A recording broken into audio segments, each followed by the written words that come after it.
Bold leaders, no buzzwords, no BS.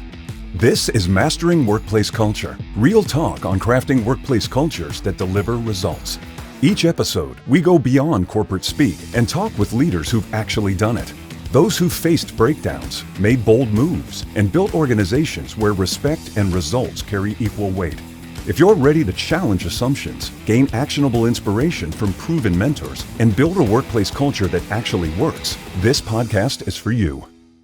So welcome to the next episode of the Mastering Workplace Culture podcast. I am a co-host named Chris Edmonds, and my buddy is... Hi, Mark Babbitt. And we are going to introduce Nujood and Rasha, our guests here momentarily. We had the pleasure of seeing a post by Rasha recently, a couple months ago on LinkedIn. And she mentioned that she used one of my books. And so I had to respond. So it was terrific. And the story you all are going to hear is a wonderful example of how culture can take hold. And maybe in some of the most unexpected of places.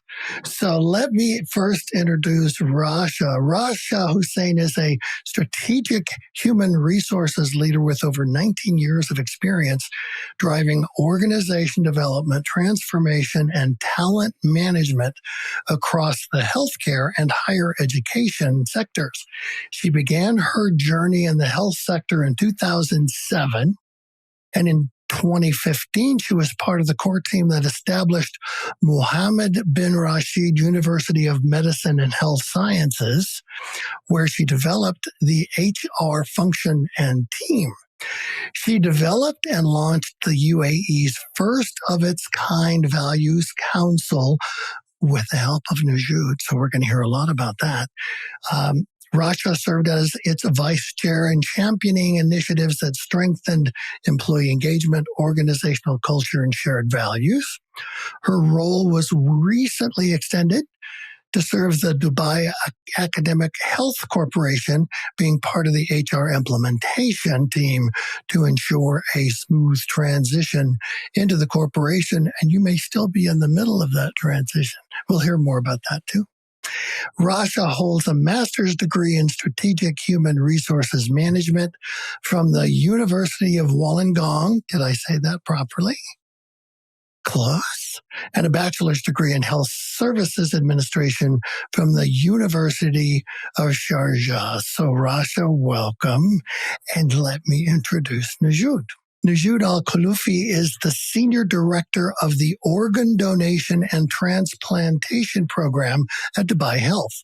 She also serves as a National Coordinator in the UAE's National Transplant Committee, a role she has held since 2018.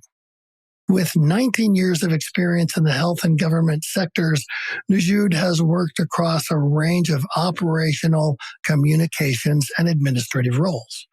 Her governance experience includes serving as the rapporteur, did I say that properly, of Dubai Health's Board of Directors for 3 years and the Secretary of MBRU's Board of Trustees for 2 years.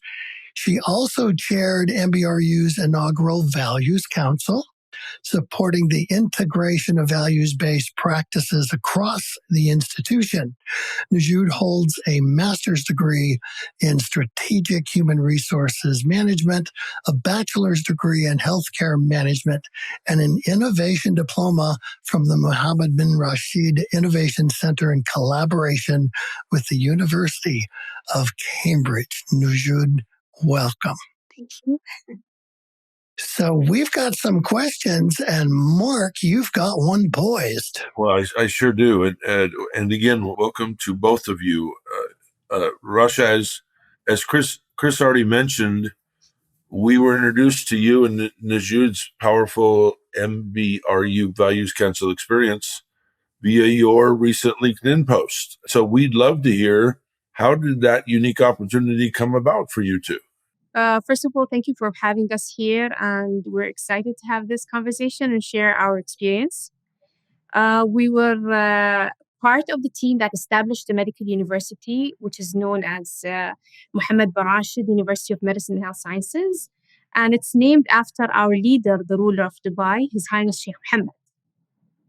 Now, our Vice Chancellor, Dr. Amr Sharif, at that time envisioned the university becoming Emirates Airlines and Disney of medical education.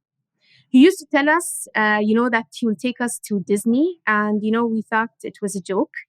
But then we realized there was a Disney Institute. And in 2018, we attended a training program called Quality Service. And when we went there, we went through their story, their experience, their strategy.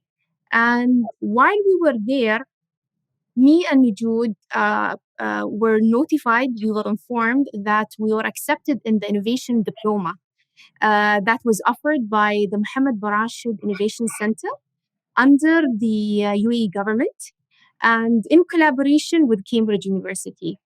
And one thing to highlight, Chris and Mark, is that we're very blessed to live in a country that invests in its people and encourages continuous learning and development. So we had to choose a challenge and in our organization, try to solve it. So in MBRU, we built a culture unintentionally in the beginning where people act and live the values. But then the question was, how can we sustain it? How can we have our employees have a heart for service?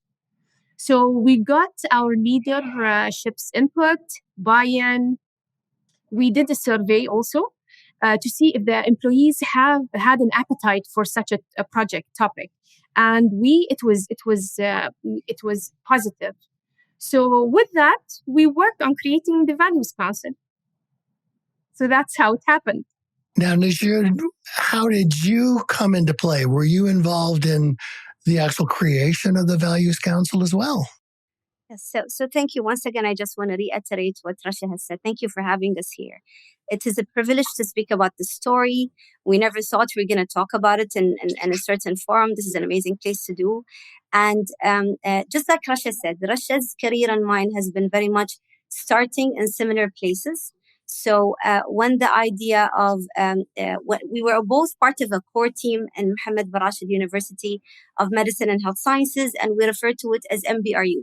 So for short, so when we say MBRU, that's the same university.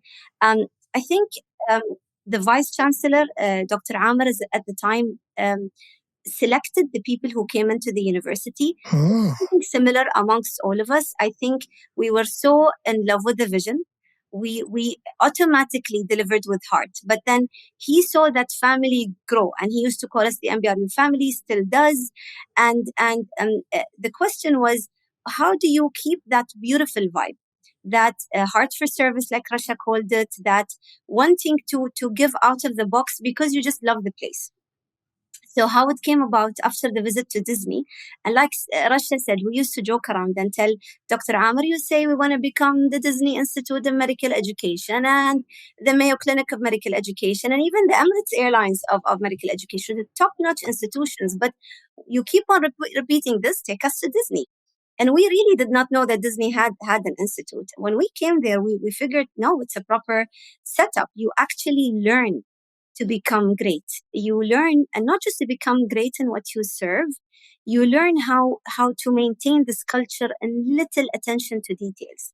And these things we found in Disney, which was very relevant to how we found like they're more like-minded institutions, and yeah. So how I came about, we both took the innovation diploma together, and in the innovation diploma, they asked us to think about a project which serves the institution that we're working in.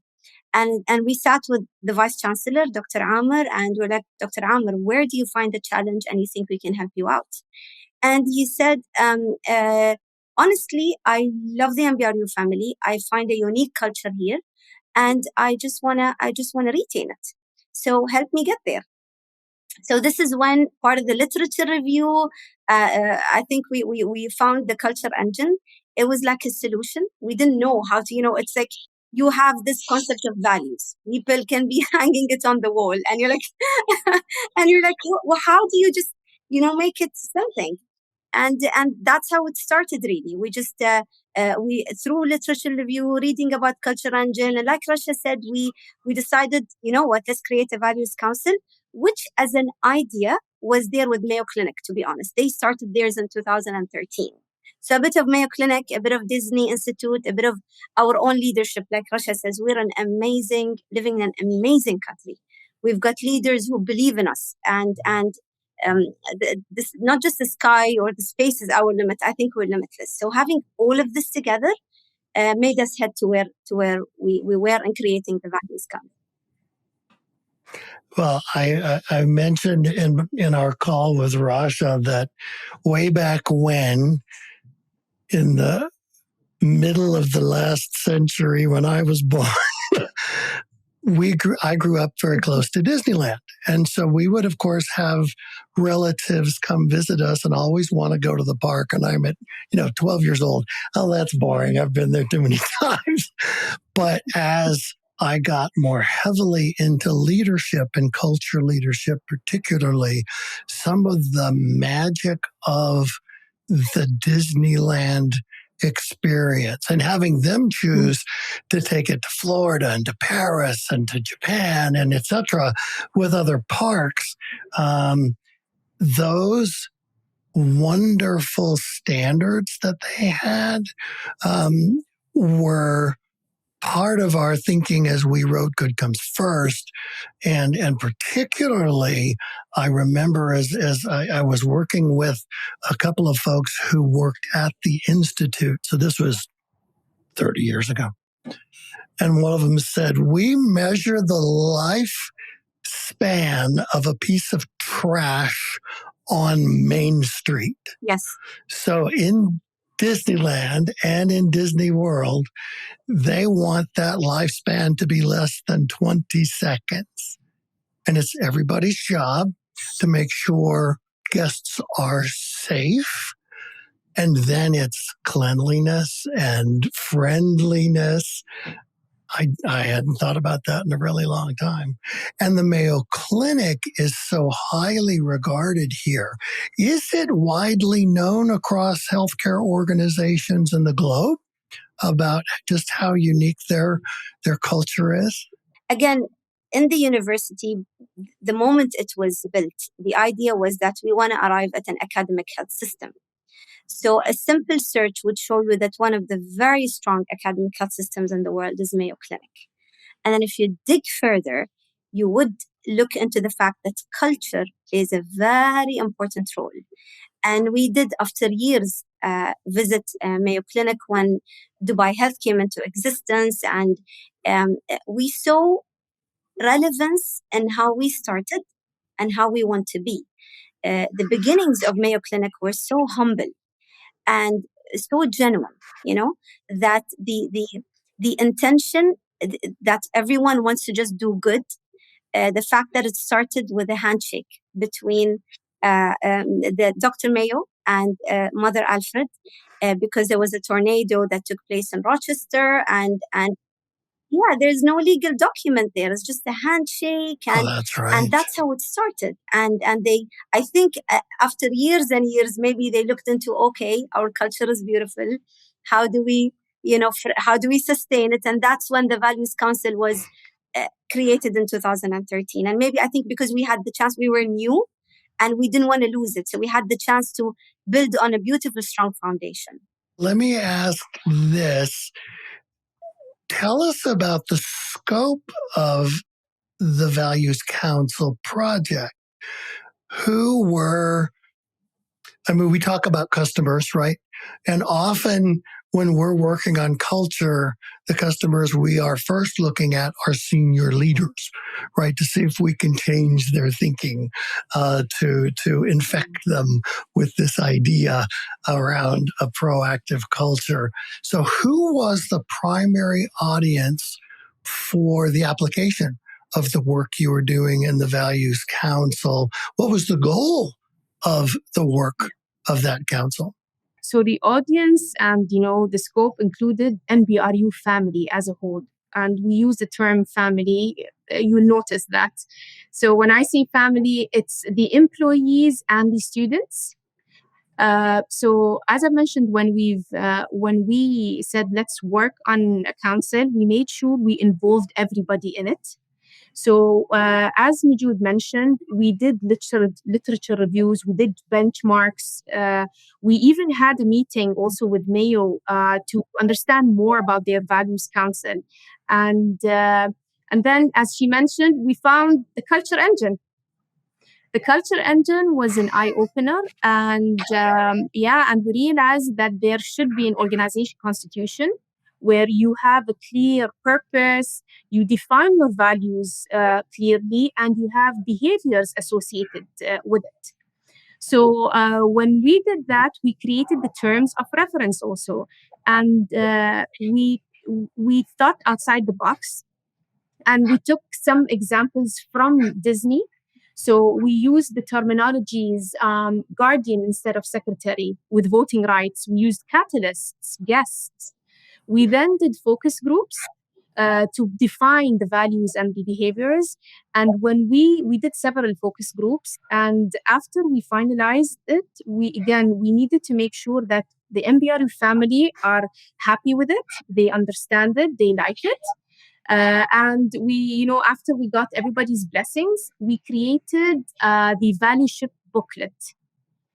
And we worked on so many ideas, and there were some quick wins. So we wanted to make sure that the values were embedded in the full employee's journey. And by the way, in the Values Council, we made sure the head of Student Council was with us to ensure that this is also cascaded there. Yes. So we made sure that it was embedded in the employee's journey from interviewing to onboarding to training, development, career progression, and even offboarding. And we came up with the quick wins as examples. We came up with something called MBRU concierge, for example. So when a new joiner comes, especially from abroad, there would be a basket, welcome home basket, with certain grocery items. We had drop-offs, car drop-offs. You want to finalize your visa matters. We used to finalize this. You need a phone chip.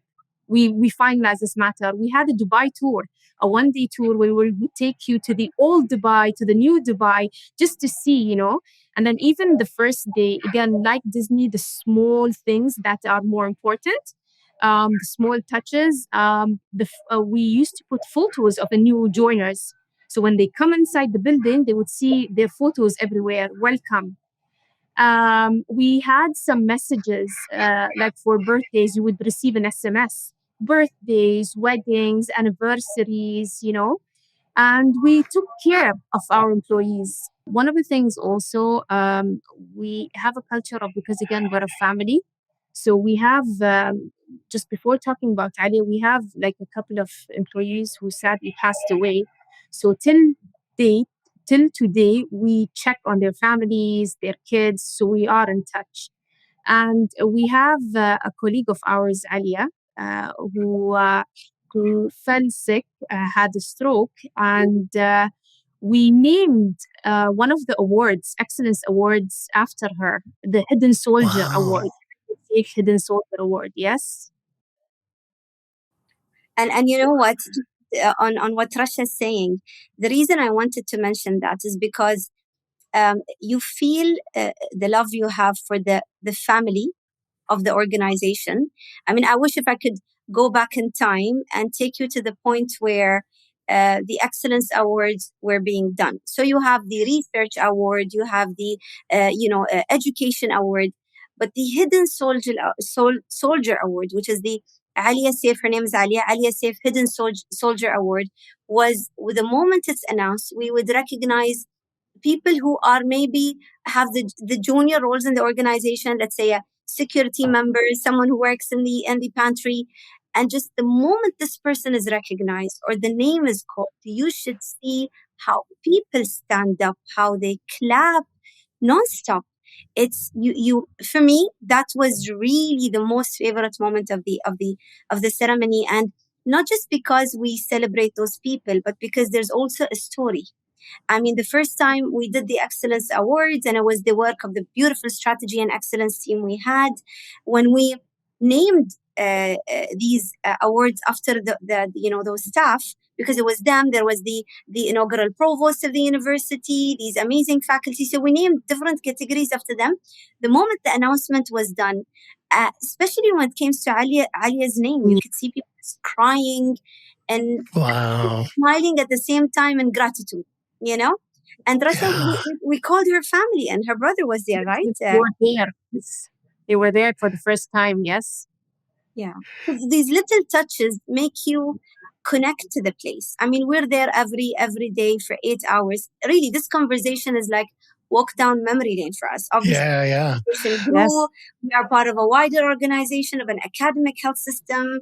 We're proud to be part of, but that MBRU story, because we lived every little bit. It's like you're building your own house, every block. Yeah. So it's well, and I will tell you, Mark and I work hard to coach senior leaders on. There's great things happening all over the organization right now. And if all you notice are the splashy, flashy, big projects being accomplished, you're missing hundreds of sincerely dedicated staff members. And it sounds like you've been able to, with those recognition pieces, recognize people who are not necessarily splashy or flashy. Mm-hmm. Well, yes. I mean, this was one of the ways. And I think as we go ahead in the conversation, I believe it starts on the top and then it goes down to the leaders and everybody's, if you walk the talk and you model the behavior, the trust is built even further. The employees give back because they want to give back. It's not that I come in at this time and I leave at this time. They do it because they love it. And that we could sense that really. And then I don't know, Rasha, if you agree with me. If it was someone who was successful in something, we felt like your success is my success. We're all there for everybody's success. This closeness is just absolutely amazing. Yeah, that is amazing. And the way you're speaking about it, that's unusual in organizations. The reason I say that you two could easily do our jobs is Chris and I cannot reiterate enough in our practice how important this top-down manifestation is. And we have literally had to walk away from high-profile clients and contracts because we had to look at the leader of the organization and go, you're not doing your part. This is not a do as I say, it's a do as I do concept, and we can't help you. And several times we've had to go, sorry, you are not being productive. You are not being a great role model. You are not personally living the values, and our work depends solely on that. So good for you and your organization for doing that. We've talked a lot about the companies you've emulated, the impact the Culture Engine had on your work. You've given a lot of credit to Disney and the Mayo Clinic. So let me ask this. What, process aside, purely from a personal point of view, what did emulating Disney and Mayo have on you two personally? What maybe one thing really struck out for you? Like, yeah, these are the organizations we're going to emulate. Rasha, you want to go first? You want me to go with? It doesn't. It's okay to be intervened. You can start. Yeah, I don't know. So I think we were amazed. If I would start with Disney, and Rasha, just jump in whatever you feel you want to add. Disney, the moment you enter until you leave, what personally touched me, and I believe, Rasha, and we had lovely colleagues with us, Rania, Tamara, and Dr. Khawla, is how you are living everything from A to Z. And you can see the attention to details. The little things that they also often say, it's not the pixie dust. It's the attention to little details where they ensure you are really being treated as the guest of the place. The little things like have a magical day, have a magical evening. Everyone says that. The way everyone is being welcoming. Rasha, I think there's a nice story you can share about when we started the course in Disney. Something about the drinks. You will say it better than me. So there are the small things, attention to details. Today, me and Nujood were talking about it. One of the stories that I remember was the first day we were there in the course. The milk was cold, and I like my milk hot with my coffee. So I didn't mention anything, but I think because we were talking about it, the second day the milk was hot. So it seems that someone was listening. Yes. You see the small things. And I also remember the first day they were asking about what's your favorite, what do you do, what do you like to eat? They were asking about our hobbies. One person in particular mentioned on a Thursday, I eat a specific certain meal and I play baseball. And on Thursday, the lady comes in who serves us every day, comes in singing as if we're in, a Disney cartoon. And we were surprised, shocked. We're like, what's happening? And she brings the actual, I think it was oatmeal or something, I don't recall. And we didn't even remember. They remembered. And the person was so surprised also. You see the small attention to details. So you see these things. Also, when it comes to Mayo, when we went there, I was fortunate to visit them twice, and most recent was this May. It's like they speak the same language. They know their values, the culture. So they're like machines. I told them you're like machines there. So you see, so very very interesting. It's very interesting, and yeah.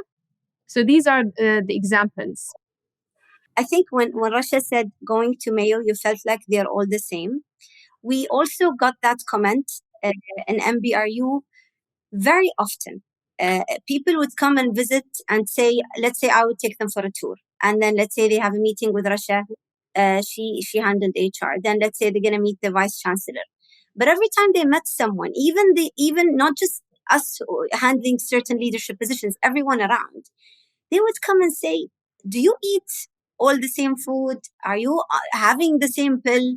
What's the story? Without anything from you, you're branded MBRU. The way you talk, the way you're positive, the way that's wild. We felt very happy because it's a place we genuinely cared about. And I think, and it's not just about Rasha, Nujood, the vice chancellor, the other leaders. It's every person there. The moment you have an emotional connection with the place, you end up reaching to an exceptional service. Because you are doing it out of heart. Like Rashid said, it's heart for service. And these are the little things we found in Disney and Mayo Clinic. And that's why now we really understood, at the time, why our vice chancellor was referring to them. He wanted so much to bring that together. But again, it's work to be done. You bring the ideas, but you need the people to work together, and just the idea of defining the values. They shouldn't be hanged on the walls. They should be practiced. They should be lived. They should be modeled. And I think this is what we tried to do. We hope we were successful somehow. But whenever anyone says MBRU, there's this love that we keep university, its students, the employees, and we're proud it's part of a huge academic health system right now, which is a vision it had right from the start. Yeah, when it comes to consistent behavior, this creates trust. And, the culture becomes real and credible. This is very important. Well, and one of the pieces that you had in your LinkedIn article that was so impactful for us, Rasha, was that you did emphasize that culture is not built on words. And it's not just whatever paragraphs you put on the walls of your conference room or even on the back of business cards. We still see that here in the US today. If those aren't lived, if they're not modeled, if there's not a commitment to being part of that same language, that same behavioral expectation, it won't stick. It won't have the benefit. And it seems as though you both and the Values Council really created a language that was attractive for others. Because think about when you all started, yes, people were brought together with some intentionality at MBRU, but they'd never worked in an organization that had values clarity like that, that had a service mindset like that. You had to teach them. And they had to trust you to kind of try out new ways of acting, new ways of behaving. Is that what you all saw with the values and behaviors you put forth? Yes. And as you've mentioned also, one thing is the true test of culture is, whether these values are being lived constantly. And as I've mentioned also, when you have these consistent behaviors, it creates trust. And again, we didn't want values to be, kept on posters. We wanted action. We wanted people to live them. Follow up to that. So what you guys have described is a culture that thrives on active listening, and you use the Thursday meal as an example of that. Somebody was it Mayo picked up on that, Or Disney, can't remember, and took action on that. You mentioned another situation where people felt valued, validated. Those are not easy things to teach, especially to autocratic style leaders. So how do you, after emulating Mayo and Disney and seeing the impact their actions had on their culture, how do you then come back and go, wow, we really need to start doing this? Because you can hire for this, you can hire for those traits, but if somebody's been in the organization for 20 years and has not done a great job of demonstrating those traits to begin with, how did you convince them, sorry, boss, you need to start being an active listener, and you're not right now, and here's how we're going to fix that? The Values Council was an attempt to get there, an attempt to define the values into behaviors so everybody will be on one page. Now, I think a motto, Rasha, that we used, if you remember, is hire for attitude, train for skills. That's something as our Vice Chancellor taught us. I mean, you can get skilled people. And I think it goes all the way back to onboarding, getting in the right people with the right DNA. Because sometimes you can try to change people, but you might not achieve that. So we're not saying we were the best of the best. But I think through each and every leader, whether it's a team leader, a director, if you act it, you show it, you role model it, it does become contagious somehow. Because imagine, I mean, I was very lucky to have an amazing small team, and they grew with time. But now I see them leading in other places. And they came in junior in the team I was in. And until today, I get compliments, and I'm blessed to hear that Nujood, we've seen what you did. And now, I mean, I don't know if what we're doing is right. There's no one who does everything right. But to me, I'm just going to talk about me because everybody would have their own way of looking at things.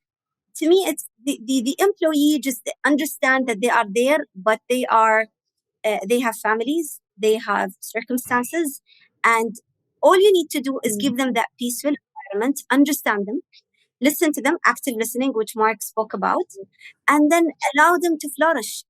We should be providing that environment to them. And if you do that and you don't look at, oh, you're late today, 5 minutes, that's to me, it's outdated. I mean, people can work if they're on the moon. It's just they just give them what you expect. You have to become clear about what you want, and wait for them to deliver back. And just by trusting them and when you're there for them at moments of grief, let's say, or at moments where, Mm-hmm. and this is what Rasha spoke about. When they're sick, we're there for them. When someone is happy, we're celebrating with them. Believe me, you just give this little effort, they give you several milestones. Oh, Actually, absolutely. yeah, I don't know, Rasha, if I answered, but that's what came to my mind.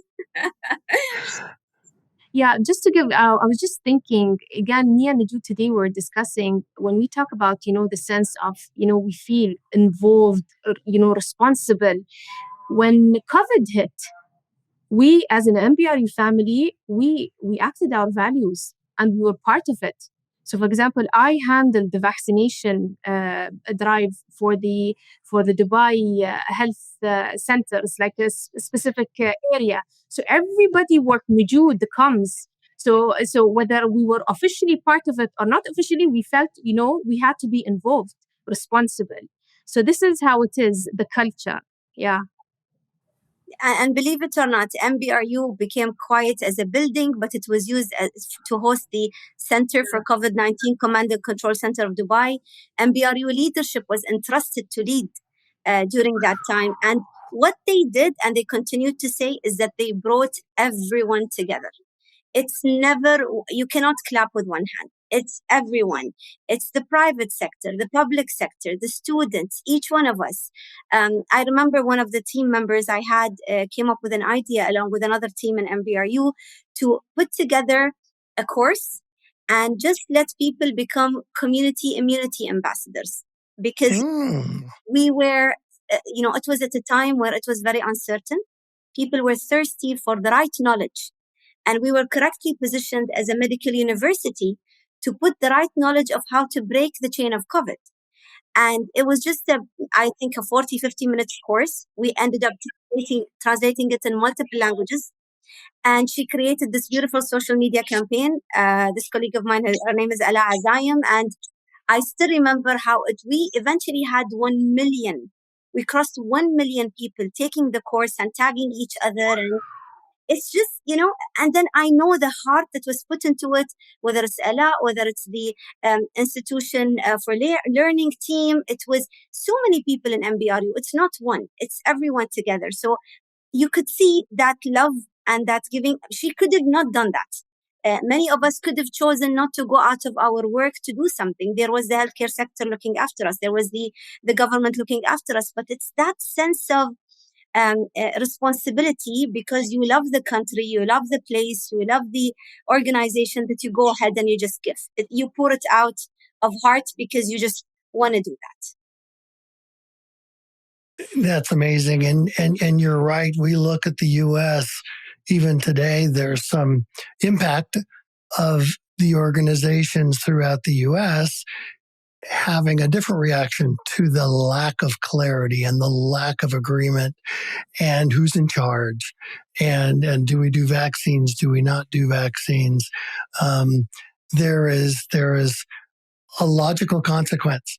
And if you all had MBRU serve as a beacon of clarity, support, service, and God forbid truth, in a time of great confusion, that I bet still serves the organization today.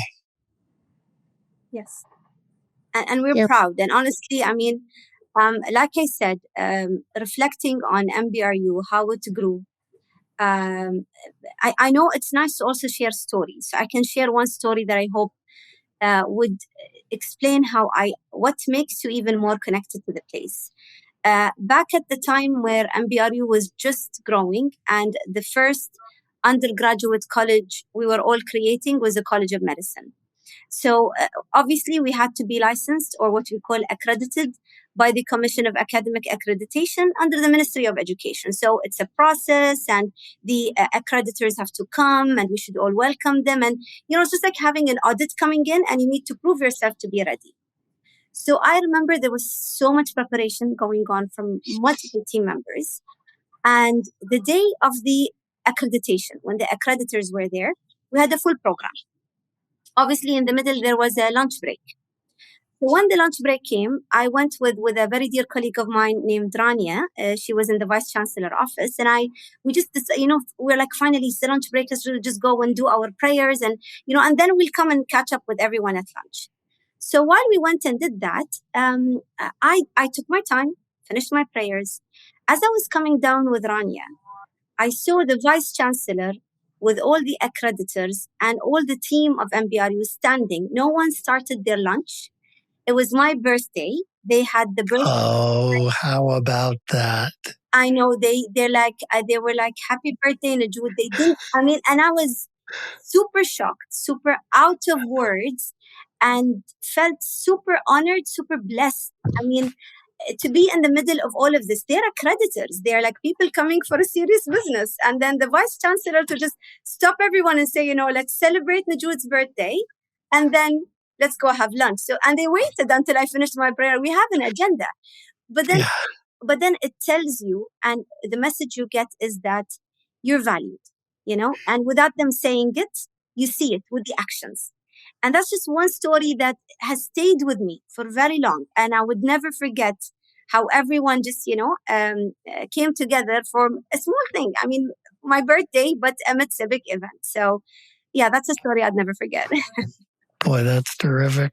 Well, and Mark and I talk about leaders need to be focused upon validating people for their ideas, efforts, contributions, and respecting people. And that's a perfect example of both of those things. Yes. Well, using the vice chancellor in that success story as an example, it seems as though the former leaders have had a powerful effect on the current operating work culture. That probably didn't happen overnight. How did the leaders at MBRU embed values and behaviors throughout the employee journey? And what did you two have to do to help them understand they needed to be chief role models? The values were never treated as a project, or an initiative. It was embedded everything that we did. And one very important point to share is that we are inspired by our amazing leaders we have in the country. His Highness Sheikh Mohammed bin Zayed being the president of the UAE, the ruler of Abu Dhabi, and His Highness Sheikh Mohammed bin Rashid, also Vice President, Prime Minister of UAE, and the ruler of Dubai. Their closeness to people.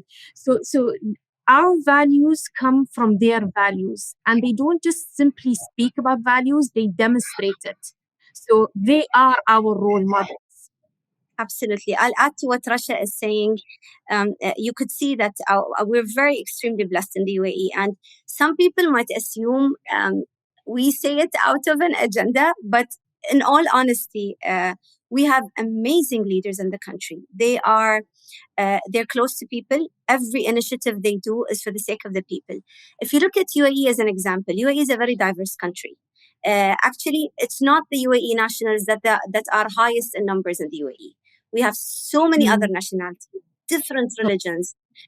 We all live in harmony and peace and in respect, which is one of our values in the institution. So you have a foundation of a country, amazing leaders who walk the talk, come up with reach to the people when they need them. They think about people's happiness. We have a minister of happiness in the UAE. We have a youth minister. It's no matter what you think, they're 10 steps ahead of you. So you have that, and then add to this, we were working in a university carrying the name of His Highness Sheikh Mohammed bin Rashid, who would always say, we have to be number one. Why? Because no one really remembers number two. So we had that thinking right from the start. And we said, number one is not just what we achieve. Number one is not just the type of graduates we will have out. Number one is the everything. It's the environment. It's the culture. It's ensuring the people you bring in are happy with this place.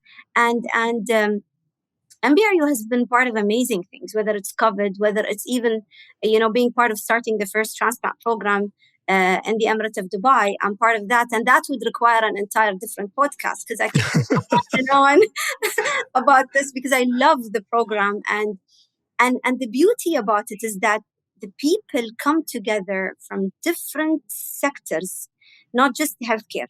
Transplant doesn't work with healthcare alone. Everyone from donation to transplant to government sectors to moving things between countries. And it's just heart for service. You have that value inside of you. It's not hanged. You just want to, permeate it somehow. So we tried, again, back to your question, we tried to have the Values Council. Why? The idea was to show that there is importance for our values. The Values Council is to tell people, there's a council at the level of the top level of the organization reporting to the vice chancellor about values.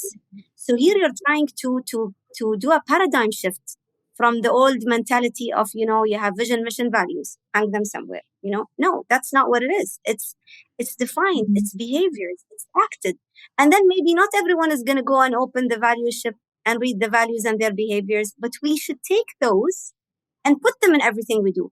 And most importantly, it's not the work of the leader alone. It's everyone around him. So the leader and everyone around him and how we acted.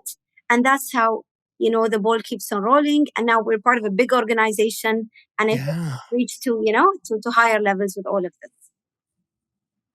Are there one or two key insights that you have, lessons from this culture journey, that if you were speaking to senior leaders of organizations that knew that their culture wasn't very healthy, what learnings could you share with them now? Maybe I can add, your culture is your people, and it's not something that is delegated by HR.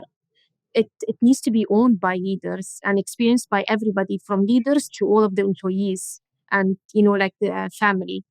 And culture doesn't happen by accident. So, it happens intentionally.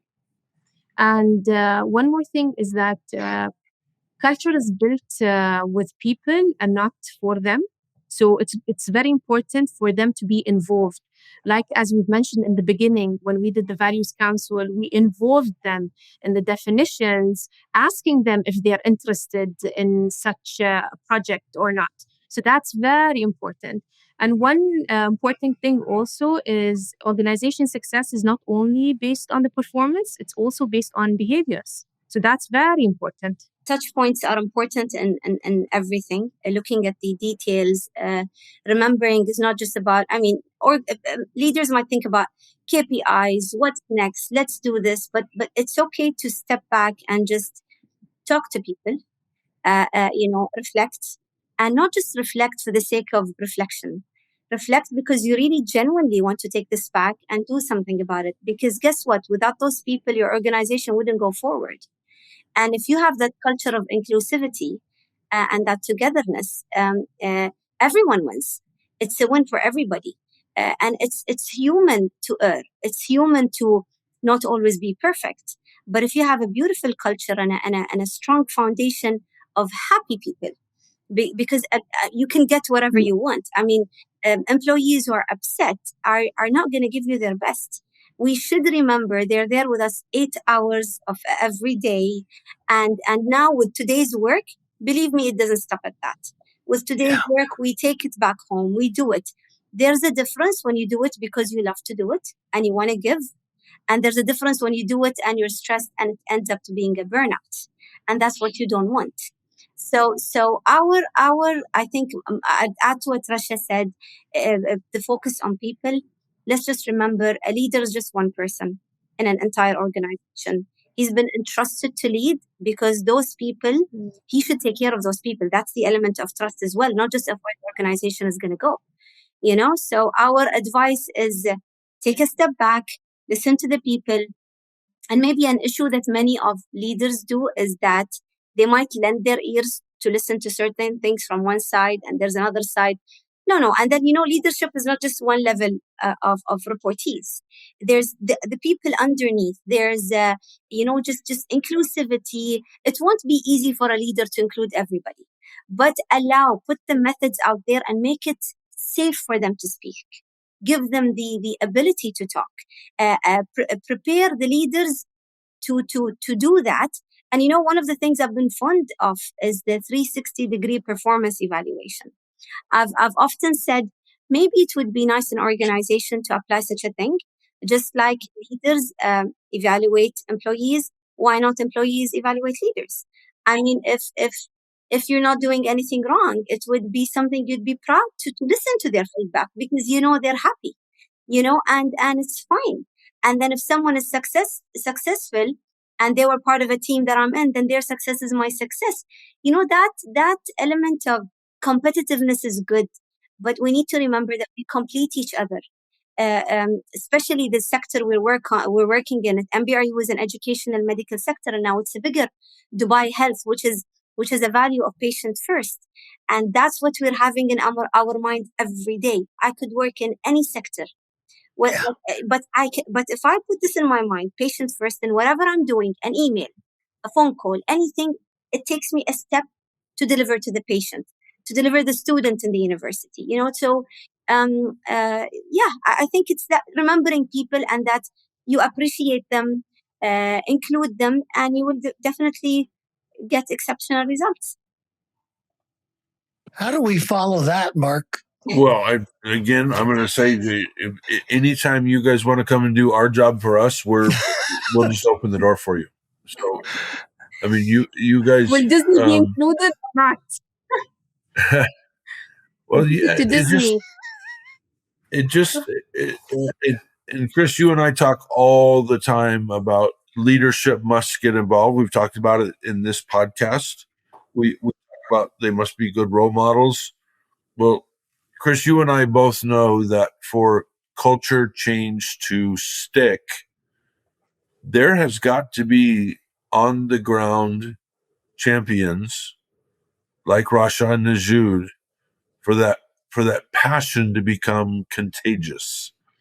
And you two are absolute ambassadors for what you're doing, for the work that you're trying to have become or make it become contagious. And I can't imagine your leaders, your teams, your communities, the service you provide would have anywhere near the traction it does without you two at the steering wheel. So we commend you both for just taking the reins and driving this to the level you have. And it showed, Rasha, in your LinkedIn post, and it certainly shows today with both of you on this podcast. Thank you so much for a kind word. Thank you so much, Mark. It's very kind of you to say. Thank you both. It's I think our listeners are going to get a great deal out of your experiences and your passion, which comes through very strong, both of you. And we promised we were going to check in with you. So when you're not working so hard, what do you guys do to kind of recharge away from the workplace? Me personally, I like binge watching. Yeah, I binge watch a lot, by the way. I like to watch English series. I'm always on Netflix. And things I like traveling. And Nujood is my travel buddy. Yes. Yeah. Nujood, you can add. I think Rasha and I are very much alike. When we are not at work, work still is in our mind, by the way. So it comes out of concern and wanting to do things right. But we hang out with each other. We have gained sisters along the journey from work itself, who we catch up with often after work. I think we both appreciate family time a lot. Yes. This is something, for example, every Friday or every Sunday, I've got, gatherings of my family and my brothers coming around, and I just love it. So I think if we don't do work, it's either family time or friends time. Friends time is more like girls therapy. So let's put it let's just put it this way. Yeah. Excellent. Well, again, Mark and I are so grateful to both of you, not only for the hard work you did, but for the excellent work that you did and the impact it's still having. And as Mark said, we'll hire you anytime you get bored of whatever you're doing there, because you are both exceptional culture champions yourselves. So with that, hard as it is to leave this conversation, we have many more guests coming that might be as good as Nujood and Rasha to help you understand the power of an uncompromising work culture. So stay tuned, and we have more great episodes coming, and we've got a bunch of great episodes available to you on our YouTube channel. So Nujood, Rasha, thank you so much. Mark, what did I forget? Well, that's it. I applaud you. I'm thrilled we got the chance to talk to you today. We can't thank you enough. Thank you so much. Thank you so much. Thank you so much, Mark and Chris. Thank you for the opportunity. Thanks so much. All right, guys, we'll see you later. Bye. Thank Bye-bye. you. Take care. Bye-bye. This has been Mastering Workplace Culture. No jargon, no corporate fairy tales, just leaders who show their scars and celebrate their wins. Do something with what you heard today. Subscribe, share, take action. Creating a culture that equally values respect and results is your responsibility. Go own it. When you're ready to make that happen, we're here to help. We'll catch you in the next episode of Mastering Workplace Culture.